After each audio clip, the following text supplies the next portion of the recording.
Hey there, are you grieving the potential loss of a loved one or feeling overwhelmed with the loss of someone you care about? If so, you're in the right place. Lisa Hartung here, and this podcast is designed to guide you through topics surrounding death and dying. We'll dive into multifaceted aspects of grief, offering you a blend of personal stories, expert insights, and practical advice for your grief journey. May this be a safe space for you to learn, listen, and ask questions about your own life and loved ones. So grab your favorite beverage and let's dive in. Welcome back for another week of Giving Grief Grace. Thank you so much for tuning in. I want to hold space for all of you as we head into this holiday season. We are in November at the time of recording of this podcast, and it is Pancreatic Cancer Awareness Month.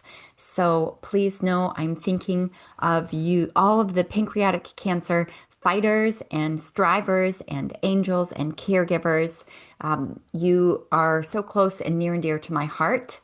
And thank you so much for the wider community for supporting pancreatic cancer research through my New York City Marathon fundraising. I am grateful for everyone involved and sending the best to everyone out there who is currently going on this journey. So today we have a super exciting guest. Sarah Kagan is on the podcast today. She is the founder of Keriah Grief Coaching, where she helps organizations and leaders and individuals really navigate life's hardest moments. So after she lost her mom to pancreatic cancer, went back to work in a workplace that really wasn't supportive, she realized how difficult it was for people to talk about grief and how isolating it could be when no one else around you has lived it. With that, she started Keriah Grief Coaching, and her work is rooted in lived experience. She brings practical tools to life, and she really has this belief that real support starts with real conversations. So I'm super excited to chat with her today. Sarah is a light in this world, and I'm so grateful for all that she's done and for joining us. So without further ado, here is Sarah Kagan. All right. Well, welcome to the podcast. Today we have Sarah Kagan of Keriah Grief Coaching with us. Sarah and I both lost our moms to pancreatic cancer and have really connected over grief coaching and consulting. And so I'm so grateful, Sarah, for the light that you shine and that you share with others. Welcome today. Thank you so much for your time. Thank you for having me. I'm so happy to be here. Yeah, and I really love what you do and your story as well. And so I was wondering perhaps if we could go back and tell us about your mom and your experience with your mom, and then kind of how that pivoted what you do professionally Yeah. and how you've helped people today. Yeah. So I am a product marketer by background, and my mom was diagnosed with pancreatic cancer in May of 2023. Mhm. And so through that time, she was sick for about 8 months. And through that time, I was working full time, caregiving full time, Oof. and I was also pregnant, and I had a 2-year-old at home. Mm. So there was a lot going on. And when my mom passed away in February, I told my company what had happened. They knew I had been caring for her and that she was sick. I took leave, and when I came back to work, I was really, nobody said anything to me, if just to be blunt about it. Like, I got no card, I got no message. I just like showed up back at work one day, and then Mhm. my company had a riff like 3 days later. Oh. Um, And so, because of the riff as well, like my experience sort of got swept under the rug in sort of like this collective, like all eyes on the company moment. And I was so unsettled, like in my life, in my body, in my understanding of the world, that I was like showing up to work. And my mom, who had been my best friend, had just died. And I had been so intimate in the caring for her. Mm. Um, and I think anyone who's cared for someone who's passing away knows that there's like a double loss that happens because the person dies and that is grief. But then you have dedicated so much of your time and your orientation towards like priority, energy, mental health around caring for them, Oh, that absolutely. that void also opens up. Mm. And so you're like this big opened wound of losing this person, and then all this time to fill it with, and you're like, where am I? Like, what's happening? Yeah. So that's kind of the state I was in Oh. for the 3 months between my mom passing and my son being born. My son was born. I had a very generous maternity leave, so I took that. And then when I went back to work, I just couldn't get over the way I had been treated and what had happened. And to be honest, how little I cared about product marketing, having seen what I had seen and experienced what I had experienced. And eventually in May, the following May, I ended up quitting, and that's when I started Keriah. But um, yeah, it was like a long, slow, painful, like, I'm so uncomfortable. I'm so uncomfortable. I'm so uncomfortable. Why am I so uncomfortable? And I was like, oh, because I'm grieving. Hmm. Yeah. And trying to be a mom, Yep. um, also having a newborn, Yep. and trying to come back to work when no one is recognizing your journey and what you're going through. And totally. And like, I am a high performing, high functioning, high achieving woman. You know, Mm. that's how I see myself. It's how I've always like, it's what I've prided myself on. And so when I was at my job and I was like, I actually don't want to achieve, perform, operate at this level anymore. I don't know who I am here. I don't know what I'm Mm. fighting for. I don't know why I'm spending my days spinning about this when like nothing about this is nourishing the parts of me that have been very exposed following this loss. Yeah. Yeah. And you're like, this is, yeah. This ain't it. There is just this sense of like, what am I doing in this world and what's my purpose and where do I go next? Because so much, like you said, your mom was your best friend, and so Yeah. when that's your go-to person and they're no longer there, what do you do? Yeah. And I feel like almost allergic to the idea that grief has to mean something, that Mm, like it has to have some lesson or it has to like, lead to a higher calling or something. I don't think that's fair pressure to put on a mm, person or a loss, but I do fundamentally feel and see in people that I work with, and science backs it up, that your brain, the way you relate to the world fundamentally changes when somebody dies. And so letting yourself question all the other parts of your life is actually how you heal that broken connection. And so it doesn't mm. have to mean you quit your job like I did, or you start a podcast like you did, or you do any of these other like grief honoring things, but you do sort of just by nature of the event start to question or re-examine other parts of your life to make meaning for yourself. Yeah, I think I'd heard you describe it as we have this web in our lives. And when, one of our loved ones is one of the main spokes of the web. And so when that, is broken, we then are flailing in that part of our web. I Yes, love that. exactly. I love that imagery. I'm a visual person. Yeah, yeah, me too. And so then um you're in your job, this feeling of like, nope, this is just not it. So you end up leaving your job, and then what happens next? So I actually quit my job basically on the spot. I was in a meeting and was like, I can't, actually. I fully can't. Which I think came as like a surprise to kind of no one. Um, so that's what happened. And originally when I quit, because I had been thinking about it, I didn't know I was gonna do it like in that moment, but I had been thinking about it. And originally I had said to my husband, like, I just need some time. Like, Yeah. I have been running full steam ahead at life since mom died because I had to, because we have a baby and a toddler. Yeah. And I'm just tired. And I don't know like what I want and what I need and who I am and all these things. So I was like, I'm gonna quit. I'm gonna give myself 3 months. I'm gonna just take some time. And that was my intention. And I quit. And 2 weeks later, I woke up in the middle of the night and I was like, I want to start this company. It's going to be called Keriah Grief Coaching because of the Jewish ritual of performing Keriah. This is this is what I'm going to do. This is who I'm going to serve. This is why it matters. And then I literally just started building I just started telling people the next day that I was the founder of this company. And Love that. I've been running at it ever since, basically.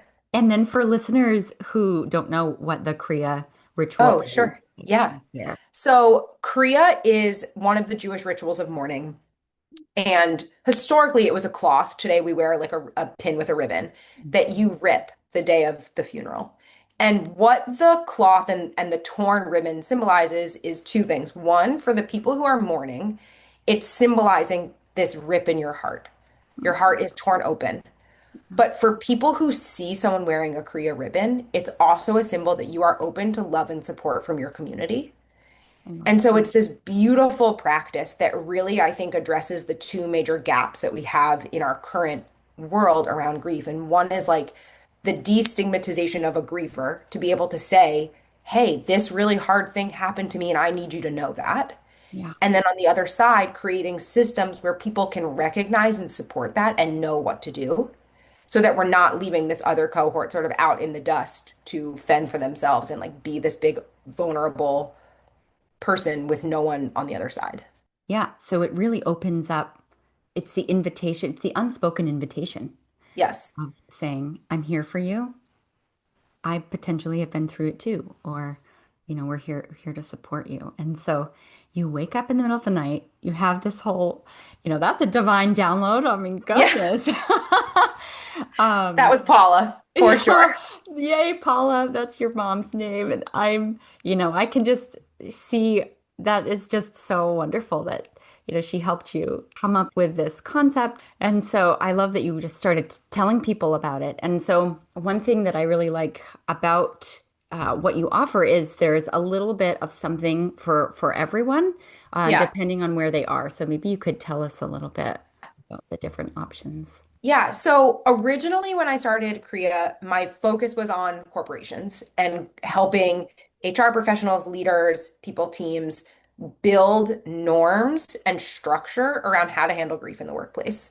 Yes. Because of the experience I had that was so broken Yeah. and the way that I like when I first started saying this is who I am and this is what I do, the stories of other people who had experienced some spectrum of what I had experienced was just overwhelming to me. I was just like, this is a problem that can actually be solved. So that's where I wanted to focus my energy originally. But then as I was having those conversations, I was like, organizations are a part of it, but individuals are also having this grief experience and like they need the support from their employer, but they need the support from community, which was the thing I felt like I was really missing in my grief journey was I didn't know a lot of people who were my age who had lost parents or who had experienced any real loss. And Hmm. so it was like I was looking around and I was just like, I don't know how to do this. I don't know who to tell. I don't know who to talk to. So one part is working with organizations, one part is group programs and group coaching and helping people grieve in community. And then I also see folks individually if they're interested in that. Although I do think that there is much more value in community than one-on-one. And then the other side of it, and this was really born from like watching my husband then be a support person, is knowing that caregivers can't care for a griever without getting support themselves. And Mm. oftentimes they're left, I don't know what to say. I don't know what to do. Do they want help? Do they want to be heard? Do they like, I'm not sure. I had a therapist who talked about it kind of like nesting dolls. And the doll on the inside cannot help the doll on the outside.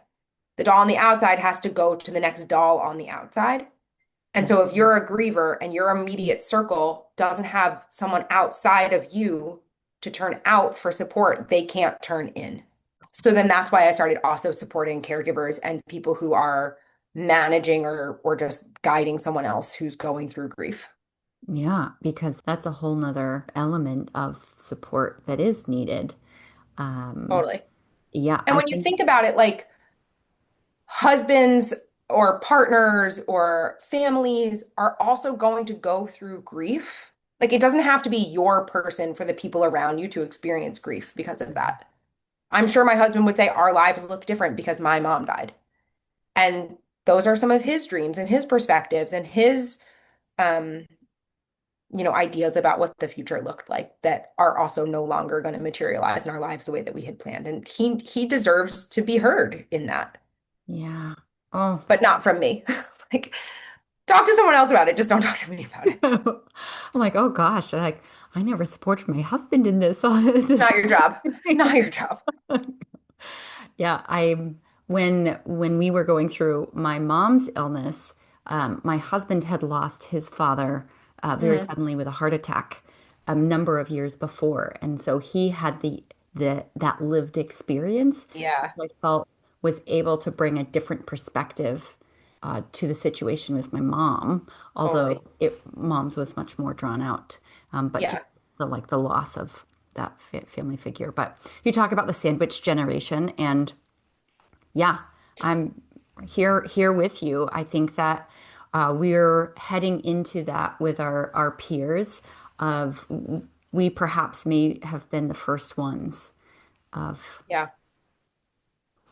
the sadness, but and then trying to figure out, okay, how do we help others on this? And I think community again is so important. And I think that there's space for the one-on-one individual counseling and then also the group coaching. I love that you have it all. And also from an HR perspective, like, yeah, I am floored that your company didn't do anything, or your Yeah. HR team didn't do anything. Like, I've been an HR practitioner for, 15 plus years, and I'm like, oh my gosh, I can't believe.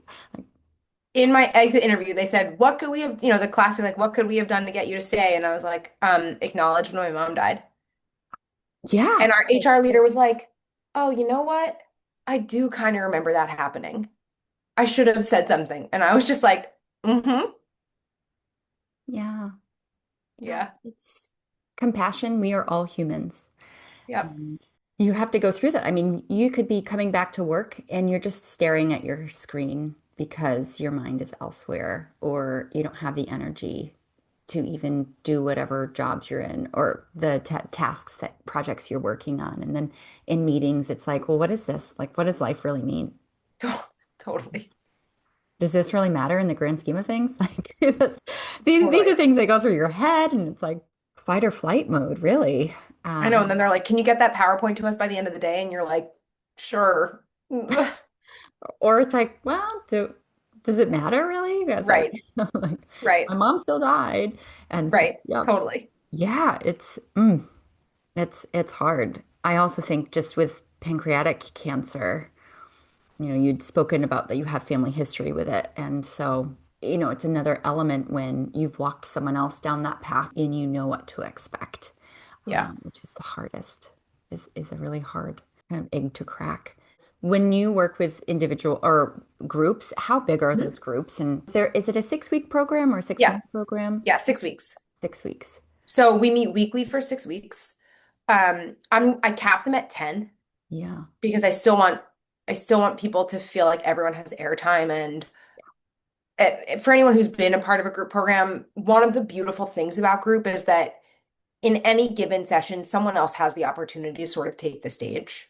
And different people are going to need more support or have more to say in any given time. And you want everyone to get that opportunity if they need it. So to me, the anything bigger than that, I don't want to risk someone feeling like silenced. Mm-hmm. Um, so we meet weekly for 6 weeks. We go through what I call the five grief archetypes, which are a way of modeling and processing grief that I've sort of just developed in the time that I've been doing this. And so what we talk about is each archetype, which is we have the philosopher, the storyteller, the builder, the guardian, and the performer. And we talk about how each of those archetypes shows up and what that looks like, what that sounds like. How do you know if you're builder energy? How do you know if you're guardian energy? Sort of addressing that, like, you're going to fluctuate between all of them. Yeah. So we talk about each week we focus on one archetype and what is the archetype? What's the magic it brings? What is your experience with it? Why is this archetype helpful? And then we also talk about where is this archetype keeping us stuck?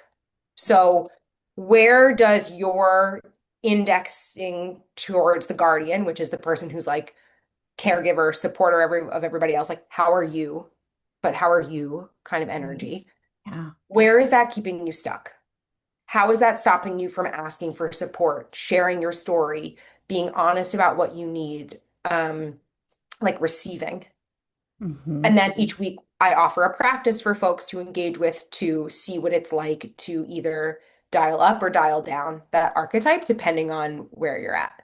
And then we check back in and we share, and it's so beautiful, to see how different parts resonate with different people. But I think the number one thing that people talk about is just how grateful they are to be in community with others and how easy it is to bond with somebody else who's grieving, and how this is the wrong word, but like ununique your story Mhm. is, and that you can say, hey, I felt or thought this thing and it feels bad. And somebody else is going to be like, I did too. Yeah. And no one's going to have your story and your loss, but the themes of what you feel and how you process and like what you're struggling with, you're gonna find someone else who's touched that theme. Yeah, And grief is that is where you universal. feel less alone. Yeah. It's regardless of the language that you speak or where you grew up, grief is grief, and losing a loved one is so touching and personal, but also you are united in it. Universal. Yeah. Yeah. Yeah, and I also find perhaps you've seen this in your work as well, that when you have those small groups, you are, and as we said, like perhaps you're that Russian doll, right, where you're looking elsewhere to get that support because people in your own circle don't have it. Like us, with perhaps we didn't have friends that had lost parents yet. So we're looking for this group to then join in community with other people who have lost a loved one. And that group becomes this, you're so vulnerable, but it's this like gripping, heartfelt. Like I feel so close to the people that I did grief groups with Totally. that even though I've never met them in real life, or like in person, I guess, Yeah, yeah. like there's something so magical about being together in your grief and transformational, really. And I don't know if you have any experiences or any instances that you could share with us of how, when you met with someone at the beginning and then how they had kind of transformed over those 6 weeks of working. Because, we can't, if people just want to get through grief, and that just not Yeah. serve you. It does No, not serve you. it does not. So moving through it is hard, but moving through it with other people who are doing the same thing at the same time is really helpful. So Yeah. maybe you could share an anecdote from one of your groups. Yeah. There's somebody who's actually in my group right now. And the first thing I did at the end of week one was I had everyone write a letter to grief. Mm, And I was very specific that this is not a letter to your person that you lost. This is to grief itself and your mm, relationship to grief. mm. And when we came back and shared our letters, he said, this is the biggest transformation I've ever felt. And he read his letter to us. And it was such a beautiful arc of emotionality that you could hear on the page of him starting out, this is so hard. Why are you here? Like, you are messing up my life. And then by the time his letter ended, he was like, and I know that one day you and I are going to be friends and you're going to be here and it's not going to feel that hard. It was so beautiful. Everyone was crying. And he was just like, I would never have engaged with my grief like that before because I wouldn't have thought about it as its own entity that Hmm. needs tending. Yeah. I think grief and loss those words get like interchanged, Yeah. but they are distinct. And the loss of the person is one thing, and feeling that gap of that person's being is one thing, but holding grief and how grief shows up in your life, what it feels like, what it means to you, is a totally secondary, additional like person in the room that Yeah. needs to be spoken to. I love that. I also think about in meditation where you say, I am feeling grief, right? I am not grief. Yes. And that helps humanize yourself And then also, name it to tame it. So I'm feeling, Yeah. sad today, and let's talk about the sadness, or let's talk about, the feeling of loss and grief. Yeah, and I think that's such a beautiful point because another thing that I see that is a very common transformation or reframe that people have through group is that they can often start out by saying, to your point, like, I am weak, or I am burnt out, or I am depressed, or, I am something. And the transformation of like, I need more nervous system support. I work at a slower pace now than I used to. And Mhm. reframing, like, I am this feeling, as opposed to this is what this feeling means for my life, is a really powerful shift because it gives you ownership and it's a growth moment to be able to say, I'm not weak. My old ways of coping Yeah, don't serve this situation. yeah, And that's a really different perspective on grief and loss than I'm weak because I can't handle grief. yeah. It's putting thoughts and feelings in words to something that otherwise could be really challenging. And also realizing, we can't do it all. And so being realistic with in this season, Hmm. perhaps it's not all it won't be forever, but in this season, this is how I feel.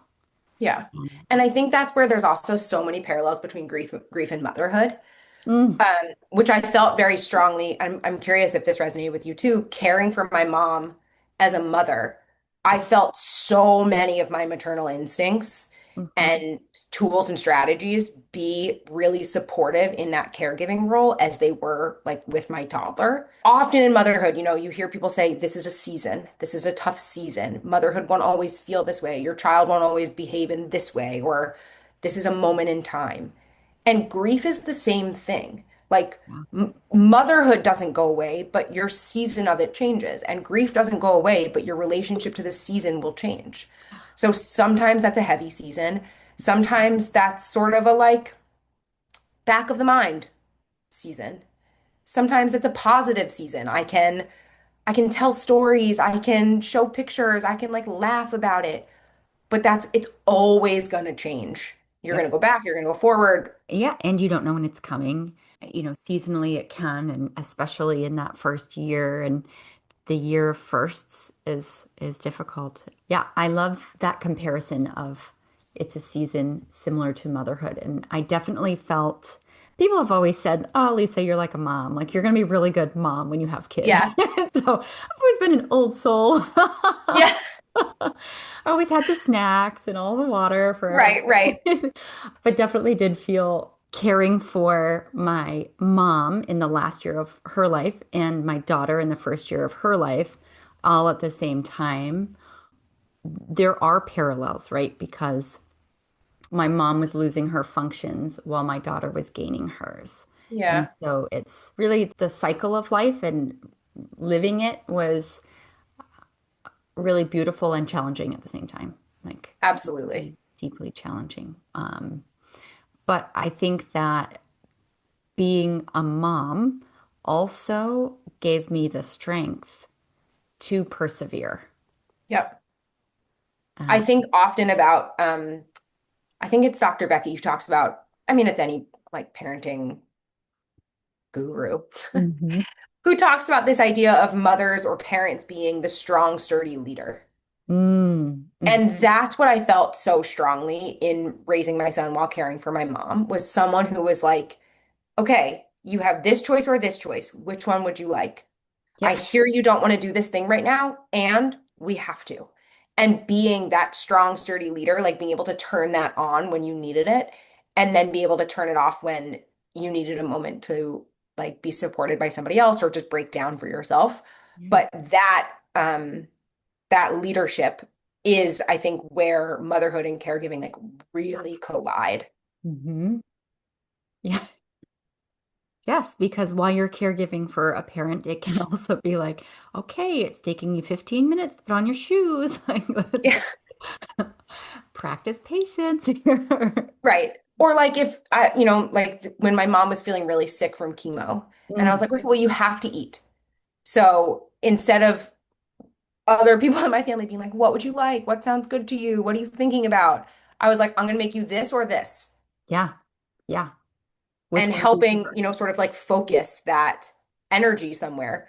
Yeah. Um, yeah, Well, because it could also be, you know, choice, what is it, choice paralysis, where totally. there's just too many options. And especially, even you could feel this when you're sick. Like, you don't want Right. to, the mental load and capacity that it takes to make decision is just too much. So Yep. offering one or the other is so, that's a gift. That is Yeah. a gift. And it's a very common motherhood skill. Yeah. We use it all the time with my Right. 4-year-old. Right. Same. We're going to give you the autonomy to make the decision. But- But a decision must be made. yes. Yeah, I think that, yeah, that's so true. And one thing I wanted to touch on, because as we're talking about this, right, we're like the moms that can do it all, and you talk about high functioning grievers. Hmm. And so sometimes we can be like, yeah, we can do it all, but we're actually not experiencing or living the grief. And Yep. so I'm sure you see that quite a bit with your clients. And so would love for you to speak into that, or for anyone listening to who's avoiding Yep. stepping into their grief, maybe some helpful tools. I'm gonna out myself as a high functioning griever. I was, like I said, like, go, go, go, go, go. I'm fine, I'm fine, I'm fine. And then I really wasn't fine. Mm, And that started to show up in, I was really like, I was yelling at my kids a lot. mm, And I was like just angry at the end of the day. And I talk about decision paralysis every night. What do you want for dinner? I don't care. Like, I can't. Like, I was so like a live wire. yeah, yeah. And I think first is if you have people in your life who can reflect that back to you, be open to listening to Mm, it. mm, It's a really painful thing to hear because they're basically telling you like secrets out. Like you think you have it, and I'm telling you, I'm witnessing you don't. yeah. I'm not mad, but I'm Mhm. telling you, you don't. Yeah. And so And first here's why, right? Because yep. sometimes And someone so I doesn't do think that. first having someone being able to reflect back to you, like, Mm, this isn't the person. There's something about the way you're engaging that I don't think is who I've known you to be. mm, yeah. The second thing is really finding space to break down. I Yeah. think there's this common misconception that I was also victim of, which was like, well, in order to address my grief, I need to like sit with my journal and light the candle and like be so intentional with all this processing. Hmm. And sometimes it is just like watching a show. Yeah.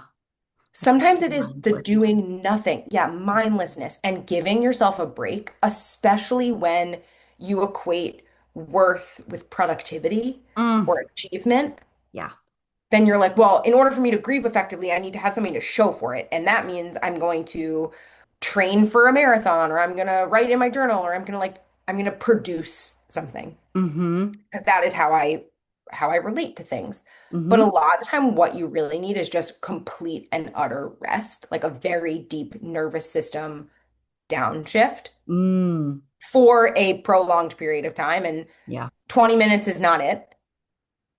Like it, You if need that's a what you can longer. get, that's what you can get. But, like saying like, hey, I need a day Yeah. and letting that whole day just be a day of rest. Yeah. I You say this, Sarah, and I'm like, okay, so my mom died. I've run 2 marathons. Yeah. Like, The like trauma to endurance athlete pipeline is quite strong. I'm there. I'm a CrossFit athlete. I've competed. Like I'm in it. yeah, but what you say resonates so much. And my parents always say, like, you're burning, or always said, you're burning the candle at both ends. And there's only so much we can do of burning the candle at both ends, especially Yeah.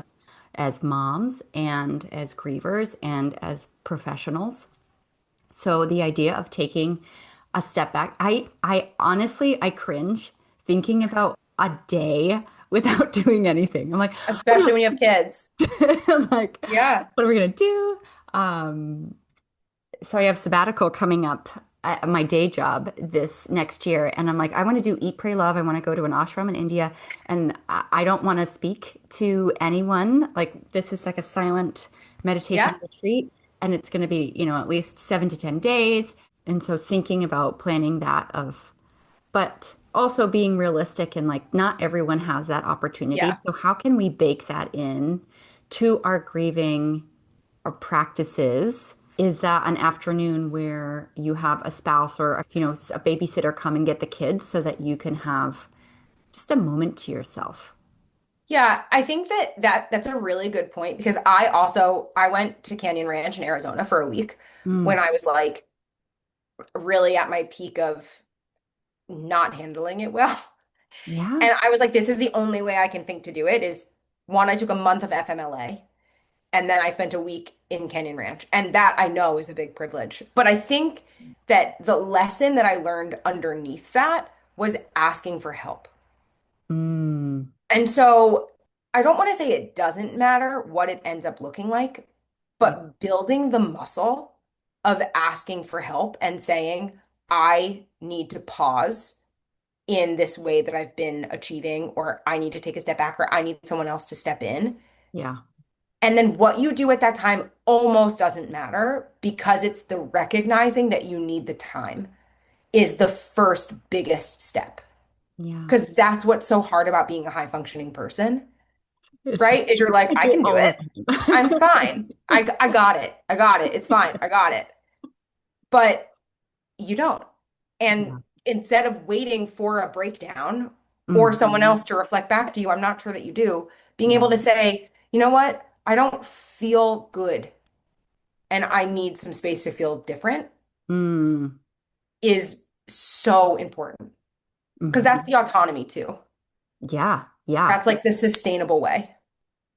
Taking that step back, I'm also thinking about as a high, functioning griever, I also love to set goals. And so every year, like setting goals or I hope to do this at the end of the Hmm. year. Because if you don't write it down, then it doesn't happen. And like building in that time. But asking for help, I think that that's something that's really hard for many people, especially I find with men, asking for help is like, no, Yeah. I've got it all together. I don't need any support. And how speaking about your loved one and speaking in community can be so rejuvenating and revitalizing.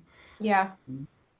And I just, think that another thing that you just said that made me think about when you said setting goals is another reason I mm, think it's really hard for people to ask for help is because they're like, what would I do with the time? yeah, You yeah, know, like what am I supposed to do with an afternoon?